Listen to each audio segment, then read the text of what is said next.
Hello dear students, good morning. आज हम लोग द पैसिव वॉइस के बारे में पढ़ेंगे। पैसिव वॉइस को हिंदी में कर्मवाची कहते हैं। तो एक्टिव वॉइस के वाक्यों को कैसे हम पैसिव वॉइस में कन्वर्ट करते हैं, इसके बारे में जानकारी प्राप्त करेंगे। एक्टिव वॉइस, जिन वाक्यों में कर्ता की प्रधानता होती है उन्हें एक्टिव वॉइस कहते हैं। जिन वाक्यों में कर्ता की प्रधानता होती है उन्हें एक्टिव वॉइस कहते हैं। कहने का तात्पर्य है कि जिस वाक्य में कर्ता मुख्य हो वे वाक्य एक्टिव वॉइस के वाक्य होते हैं। जैसे Mohan writes a letter, Mohan एक पत्र लिखता है। इस वाक्य में मोहन करता है और इस वाक्य में इन्हीं की प्रधानता है। इस वाक्य में इसी की प्रधानता है, अतः ये वाक्य एक्टिव वॉइस में। सीता सिंह से सांग, सीता एक गीत गाती है। इस वाक्य में सीता सब्जेक्ट है यानी करता है और इस वाक्य में इसकी प्रधानता है, अतः ये वाक्य भी पैसिव एक्टिव वॉइस है। You have done this work, तुमने यह कार्य कर लिया है। इस वाक्य में यू करता है और इसमें यू की प्रधानता है यानी कर्ता की प्रधानता है, अतः ये वाक्य भी एक्टिव वॉइस में है। अब हम जानते हैं पैसिव वॉइस। पैसिव वॉइस, जिन वाक्यों में कर्म की प्रधानता होती है उन्हें पैसिव वॉइस कहते हैं। जिन वाक्यों में कर्म की प्रधानता होती है उन्हें पैसिव वॉइस कहते हैं। A letter is written by Mohan,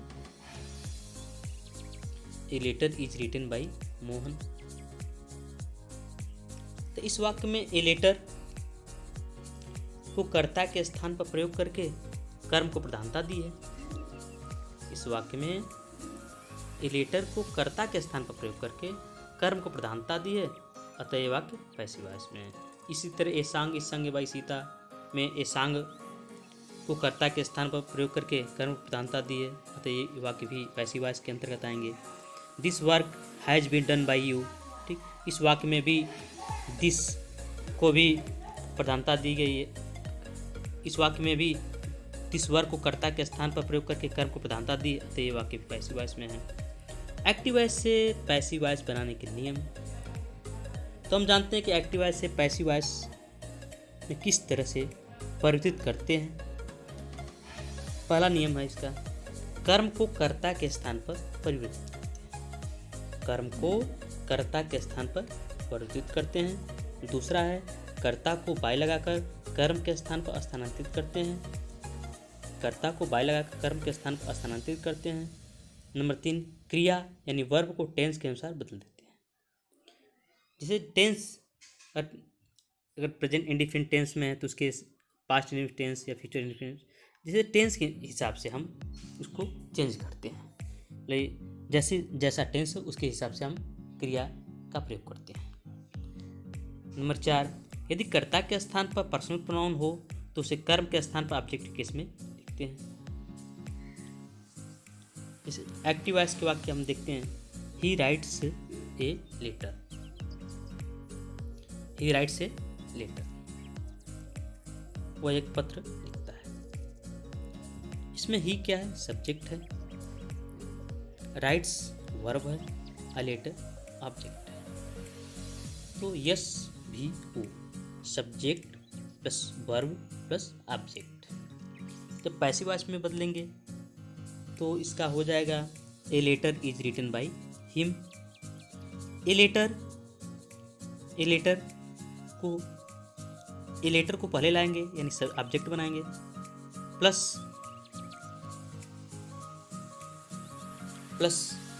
छोटा भी यानी हेल्पिंग वर्ब इज का प्रयोग करेंगे क्योंकि प्रेजेंट इंडिफिनिट टेंस में है। फिर उसके मुख्य क्रिया थर्ड फॉर्म का प्रयोग करेंगे, भी पावर 3 प्लस बाई, फिर ही का हिम सब्जेक्ट। तो पहले हम ऑब्जेक्ट प्लस वर्ब छोटा भी helping verb plus verb power 3 मुख्य क्रिया के थर्ड फॉर्म का प्रयोग करेंगे plus by plus subject.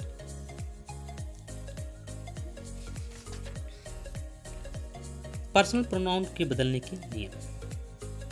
Active voice में कर्ता के रूप में प्रयुक्त प्रोनाउन यानी नॉमिनेटिव केस, पैसिव वॉइस में ऑब्जेक्ट के स्थान पर स्थानांतरित प्रोनाउन ऑब्जेक्टिव केस।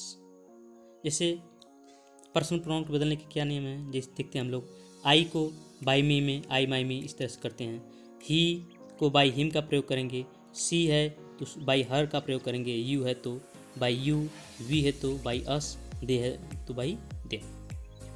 तो एक्टिव वॉइस से पैसिव वॉइस में टेंस के अनुसार बदलने के नियम। एक्टिव वॉइस से पैसिव वॉइस में टेंस के अनुसार बदलने के नियम। जैसा कि हम लोग जानते हैं कि अंग्रेजी में कुल 12 टेंसेज होते हैं। तो 12 में से 4 टेंसेज की पैसिव वॉइस ही बनती हैं, जो क्रमशः हैं present perfect continuous tense, past perfect continuous tense, future continuous tense तथा फ्यूचर परफेक्ट कंटीन्यूअस टेंस। बाकी शेष 8 टेंसों की पैसिव वॉइस बनती है जिनके परिवर्तन का ढंग निम्नलिखित है, जो क्रमशः आप लोगों को हम बताएंगे। जैसे पहले बात करते हैं प्रेजेंट इंडेफिनिट टेंस। नियम है प्रेजेंट इंडेफिनिट टेंस यानी सिंपल प्रेजेंट टेंस में सहायक क्रिया इज एम आर के साथ मुख्य क्रिया के थर्ड फॉर्म का प्रयोग करते हैं।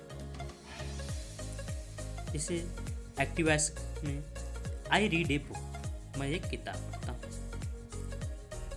तो ये बुक फिर सहायक क्रिया इज, ये बुक ऑब्जेक्ट हो जाएगा, फिर सहायक क्रिया इज, फिर रीड मुख्य क्रिया, इसका क्रिया के थर्ड फॉर्म का प्रयोग करेंगे, फिर बाई मी आई माई मी।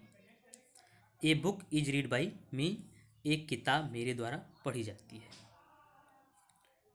दूसरा है you helped my brother, you help my brother, तुम मेरे भाई की सहायता करते हो। तो हम पहले माई ब्रदर ऑब्जेक्ट रूप में प्रयोग करेंगे, तो माई ब्रदर हो, फिर हेल्पिंग वर्ब इज का प्रयोग करेंगे, माई ब्रदर इज, फिर मुख्य क्रिया के हेल्प की तीसरे मुख्य क्रिया के थर्ड फॉर्म का प्रयोग करेंगे, यानी हेल्प हो जाएगा। तो my brother is helped by you, मेरे भाई की सहायता तुम्हारे द्वारा की गई है। निगेटिव वाक्य है she does not sing a song, वह गाना नहीं गाती है। She does not sing a song, वह गाना नहीं गाती है। तो हम इसको पैसिव में कन्वर्ट करते हैं, तो ए सॉन्ग ऑब्जेक्ट है, a song is helping verb है, सब्जेक्ट के हिसाब से लगेगा। A song is not sung by her, गीत उसके द्वारा नहीं गाया जाता है। Thanks my dear students.